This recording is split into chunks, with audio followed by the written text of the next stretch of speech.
Hey everybody, it's Bust, continuing our playthrough of the Path of Champions. Today, we'll be tackling the half-a-star quest, the Swift Scout, doing battle up against Teemo with the new champion Gwen. And so our Gwen, freshly leveled up, has no star powers. Champion level is at level 1. The starting deck is on the screen if you're not familiar with it. This is a deck looking to take advantage of Hallowed by giving either bonuses to challenger units like the Sapling or units that just come back and back every turn with the Undying.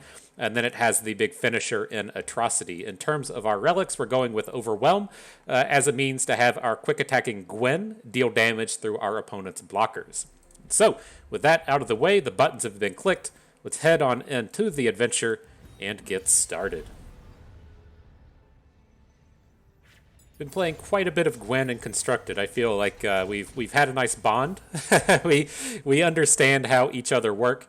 We should be off to a good set of battles here. So the things that are strong with her are going to be things that let you boost her attack or things that let you attack multiple times. It's kind of tough to just start with round start rally, but that's what really helps her pop off. Otherwise, you can look towards things like Sting Officer as a way to take advantage of the Hallowed. And so that's who I'm going to pick up here.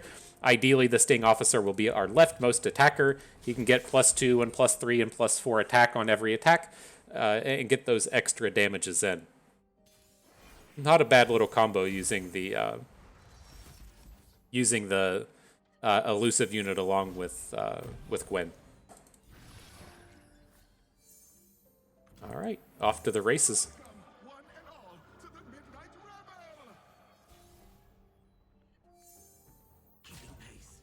Getting them good. None of our units are dying. not gonna catch any of the. Catch any Halloweds that way. That's alright, though. Can't interact too well with this board. The Undying is unable to block, but we can throw our Hallowed unit in front of one. Let's just go ahead and kill off our Undying so it grows for the next turn. Then we should be ready for some decent combats. Here, I'm going to look to go for the width. Oh, we drew Gwen. Never mind. I was going to say, I'd rather go for the width instead of doing some value plays with the Chronicler of Ruin. If you're not familiar with this run, you can Chronicler of Ruin the Undying. It dies and comes back, so you still have the Undying on the board, but then you'll have a fresh Undying the next turn, so you'll have 2 on board out of your 1 unit. And this is a fairly common play that we're going to be making. The Sting Officer is going to be getting the Hallowed bonus over here on the left as elusive, and then that will also boost our Gwen, who has Overwhelm because of our powers. It's pretty good. Not a bad start. Just a stitch in time.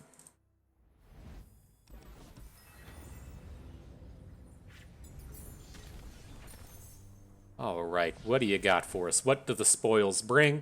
Nothing too interesting here. This is all very expensive, but I could see the Scribe of Sorrows being a little bit on strategy, right? If we want to return some of our Hallowed units or return a cheap, the Last Breath unit we were just talking about here. The Viego stack is on theme. I just don't think we're ever going to have the time to play through most of these. We'll still go for it. We can come down to this healer and look to take the Invasive Hydrovine out of our deck, but these games end so quickly, like on turn 5 and turn 6, that you just don't have the time to make big Viego plays or make big Invasive Hydrovine plays. But, you know, if you were on like the Galileo quest or something, then that would have been a fantastic addition to just get tons of synergies happening within your adventure.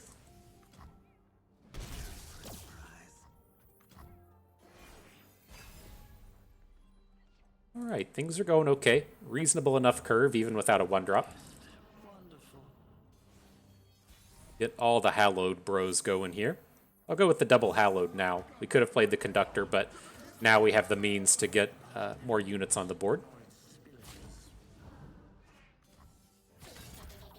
Okay. We should be ending it on our next attack token. This is why I said not super interested in having Invasive Hydrovines in our deck. It's just we're never going to play it, and so kind of sucks having the dead draws.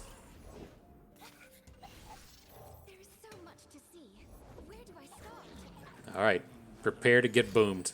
Oh, Poison Dart. Not bad, not bad. You're gonna emote? Oh, I didn't set my emotes up? Yeah, what a waste of a video. What a waste of a trial. I'm sorry, everyone. Hope I didn't ruin your day.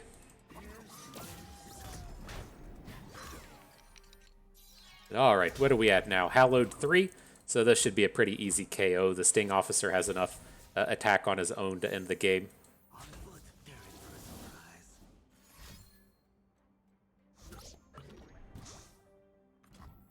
Alright, GG.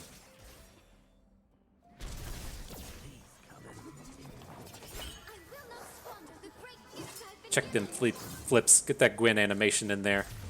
Call it a day.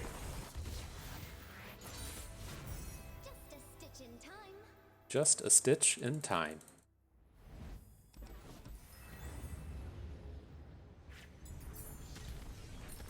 Okay, so end of round spoils. I guess we'll take the cheap atrocity. Oh, no, we got the mana gem on the Warden's Prey. He's definitely on theme as well. That's a nice little addition here. Onto the healer, cut out the expensive card. What's this? Foes spells cost 2 more and deal double damage. This is the one where the real battle is to see if you can end it before you can cast a spell. It's a little tougher to do with Gwen. Gwen is one of the slower champions, but with a start like this, we might get to pull it off.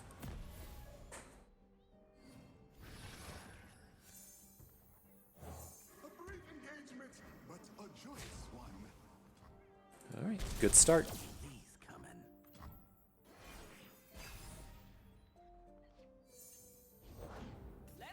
So we'll get in more damage this way. I think we should be able to end it on our next attack. If we sapling toss and then play the Conductor of the Mists. Then if he plays a unit, we can hook the unit out of combat with our sapling.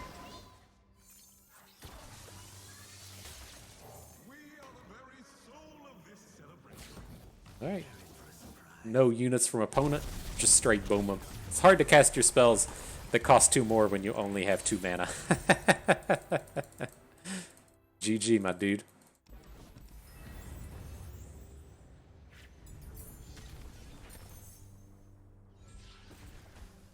Okay, so I'm just going to go with the cheap play here in the Bark Beast. The Blighted Caretaker could be kind of interesting, but I just want to add in the 1-drop here. Sure, we'll add in adding barriers kind of counterintuitive for the big unit, but I think it'll be okay. Rush them down seems fine. I don't think we need any of these powers. All right. Let's cut out a card, whatever the most expensive one is. Goodbye, Atrocity. And on to Teemo. See if we can do it.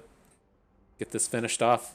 It's like Teemo, in theory, should be kind of scary, in that we don't have a lot of great ways to interact with him.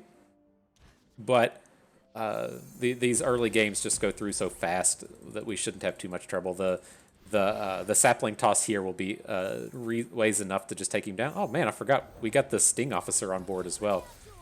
That'll definitely be enough. Sending him on in? Just said, he said, fuck you, Teemo. Must have hurt his feelings or something.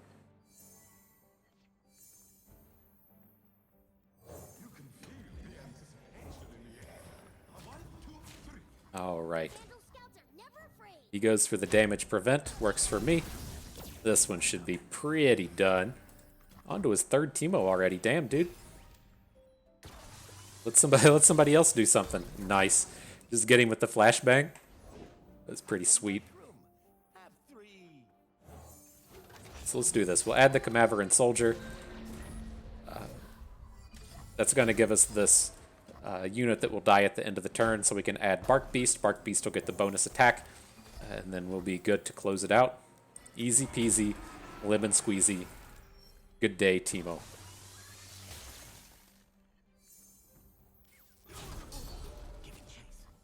GG. Uh-oh, he's playing cards? Oh, man. We didn't get the lethal right away?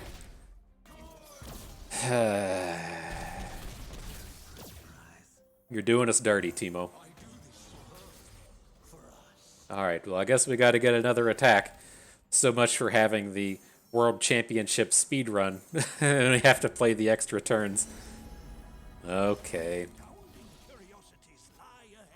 We'll just keep passing. Be sad, be salty. Get the blocks in.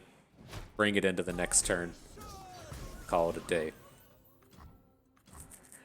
Alright, so yeah, we'll definitely end the game with this attack. And not a bad primer, not a bad start. I'm glad we got to showcase at least a handful of the combos, or at least talk about some of the combos that live within the Gwen deck. And we'll definitely see more and more of them as we continue on through the trials. But that's going to do it for us. That's going to be the end of it. We'll pull up the end screen, and we'll call it a day. Where you at, end screen? Show us that amazing time. The prime card for victory.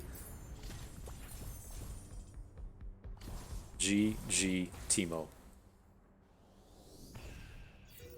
All right, there you have it. That's going to do it for us today. Hope everyone enjoyed the video. Maybe learned a thing or two along the way and had a good time watching. This is Bust, and we thank you for being here.